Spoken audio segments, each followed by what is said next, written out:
وفي 16 من أغسطس وردا على مؤتمر لندن أضرب أكثر من 80 مليون عربي عن العمل تأييدا لحق مصر والعرب في القناة.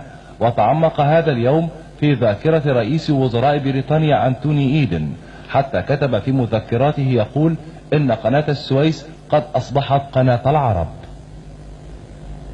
اتحاد العمال العرب أعلن الإضراب لمدة 24 ساعة على أساس أن هذا اليوم يوم حزين وضد الديمقراطية. ففعلا أضرب العمال العرب في جميع أنحاء الدول العربية، وتوقف ضخ البترول، المطارات توقفت، الموانئ توقفت. فكانت مظاهرة في الواقع رائعة بالنسبة للدول العربية. ومع مصر أضربت كل أمة العرب من الخليج العربي إلى المحيط الأطلسي.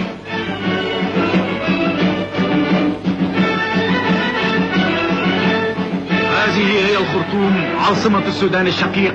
أضربت وتظاهرت وخرجت ألوفها مع العصر إلى مؤتمر شعبي لم يشهد له السودان مثيلا. ألوف وألوف وألوف اجتمعت لتعبر عن مشاعرها نحو مصر ونحو السودان ونحو العروبة التي تجمعنا برباط الحياة والعزة والكرامة. المجد والحرية للشعوب العربية. نعم، إن استقلال مصر تأكيد لاستقلال السودان، وإن حرية مصر تثبيت لعزة السودان، وإن عزة مصر تخليد لعزة السودان. هكذا نحن اليوم في وحدة.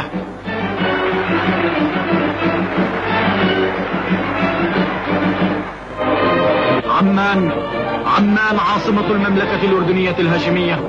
عمان عاصمة الأردن الباسل المكافح. عمان عاصمة الأبطال الذين دفعوا عن أمة العرب استعمار الأحلاف. عمان التي أمضت ساعات الصباح الأولى في إضراب شمل كل مرافق الحياة.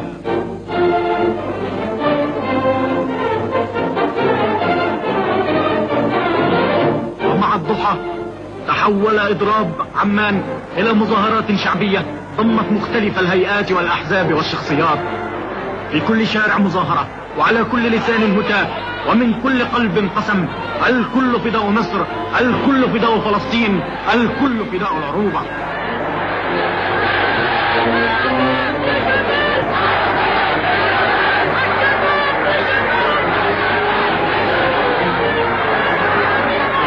إن عرب الأردن الذين هزموا أحلاف الاستعمار يضعون أنفسهم تحت إمرة مصر ورئيس مصر ليقضوا على مؤامرة الاستعمار.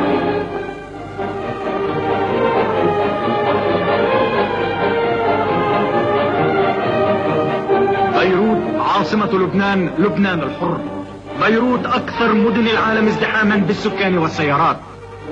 هكذا أصبحت في يوم العروبة الخالد. صمت وفراغ، صمت يعلن أن لبنان يحتج على الاستعمار ومؤامرات الاستعمار. حتى المؤسسات الأجنبية يرفعها تيار الوطنية العربية في لبنان، فأغلقت أبوابها تضامنا مع مصر.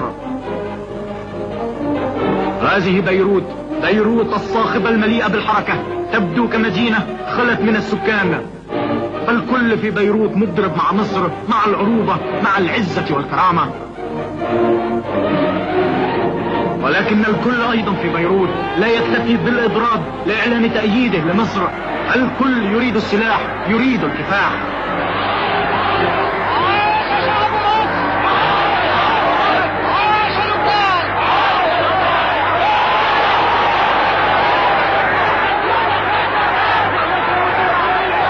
إن عرب لبنان كعرب الأردن كعرب الدنيا كلها مع مصر وعربها يفتدون القناة بأرواحهم والعروبة بدمائهم. هكذا لبنان، وهكذا عروبة لبنان، ثابتة قوية وعارمة.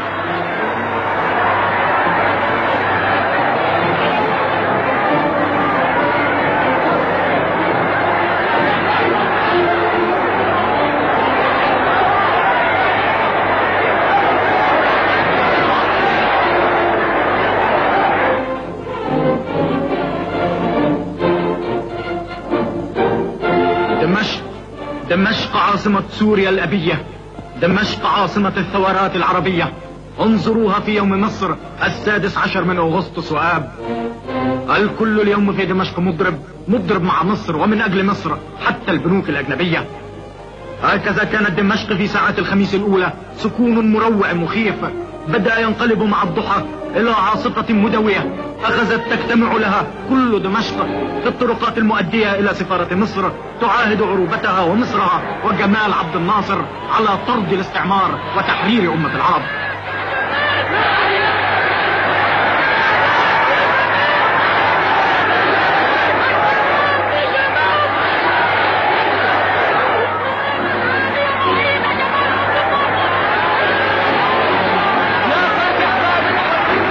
سوريا كلها تضع كل إمكانياتها تحت إمرة مصر ورئيس مصر، وذلك حتى يحرر مصر ويحرر كل العالم العربي من الاستعمار ومن الاستبداد ومن مؤامرات المستعمرين.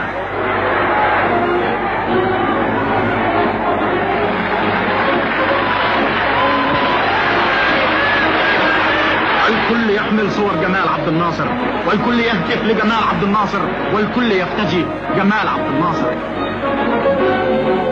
لحظات الحداد أسفا على الحرية، ثم صرخت الشعوب، صرخت العرب،